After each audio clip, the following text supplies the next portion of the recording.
Halo semuanya, Assalamualaikum warahmatullahi wabarakatuh. Alhamdulillahirabbil alamin. Allahumma sholli ala Muhammad wa ala alihi washabbihi.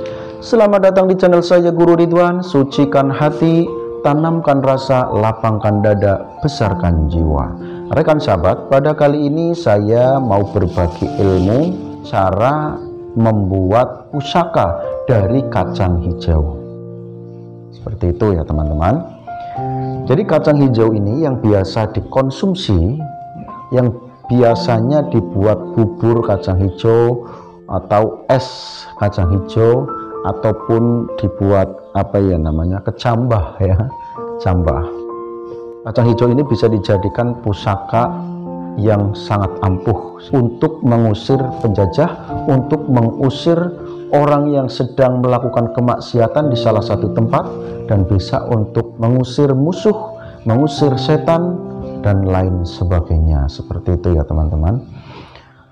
Caranya seperti ini, kita ambil kacang hijau segenggam saja.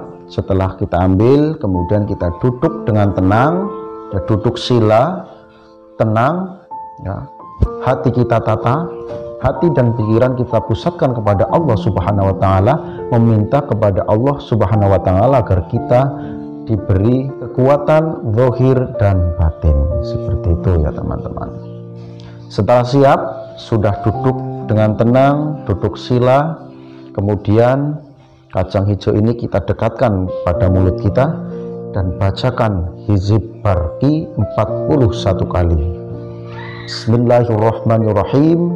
Narudu bikal anda min kulli wijhatin wabil ismi narmihi minal bu'ti bisatat fa anta rajai ya ilahi wa sayyidi fa farid lamal jazi in roma bi kholat.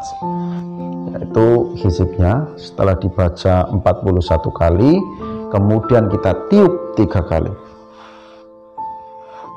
Nah, berarti ini sudah menjadi pusaka yang ampuh. Tinggal kita menuju kepada tujuan kita. Misal kita mau menggempur markas orang yang sedang maksiat, atau markas Belanda, atau markas musuh, maka kacang hijau ini cukup dilemparkan. Dia nanti akan lari, ya, dia akan bubar, karena mungkin ada suara-suara yang mengerikan, ya.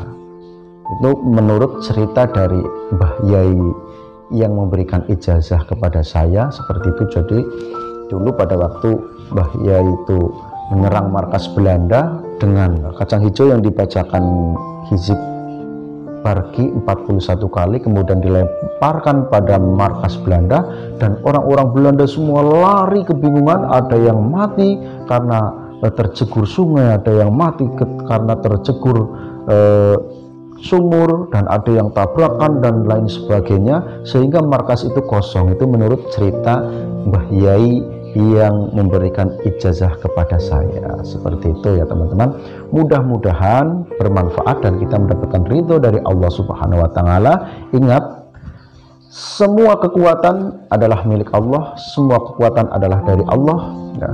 Jadi kita hanya bisa berdoa, dan semua hasil adalah Allah yang memutuskan. Jadi ampuh dan tidaknya itu Allah yang memutuskan. Cuman ketika kacang hijau ini dibacakan hizib, insya Allah bisa ampuh ketika Allah menghendaki, ketika Allah meridhoi. Seperti itu teman-teman. Jadi semuanya adalah Allah yang berkuasa.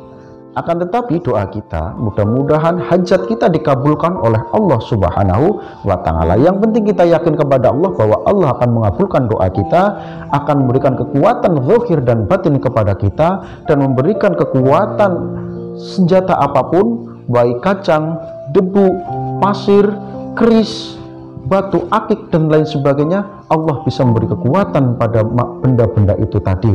Jadi semua benda yang ampuh, semua benda yang ada keistimewaannya itu karena Allah, ya.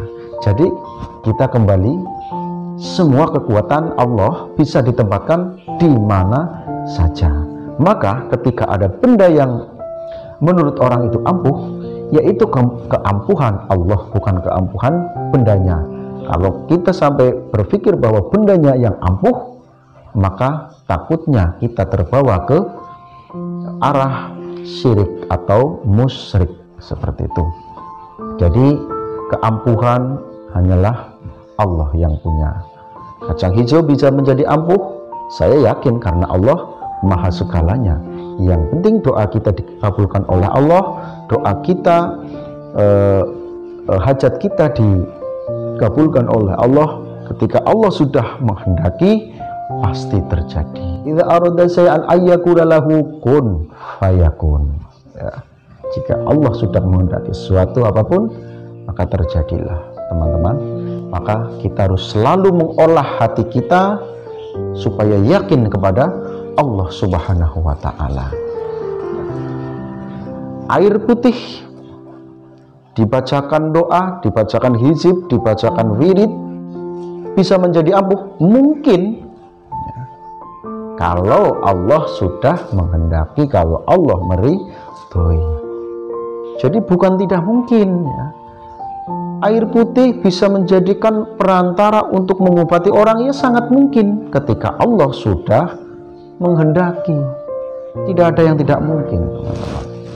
Jadi yang penting kita harus menata hati kita, menata pikiran kita, ya, kepada Allah Subhanahu wa ta'ala. Dan setiap harinya kita memang butuh kepada Allah, selalu menyembah kepada Allah, selalu beribadah kepada Allah Subhanahu wa ta'ala.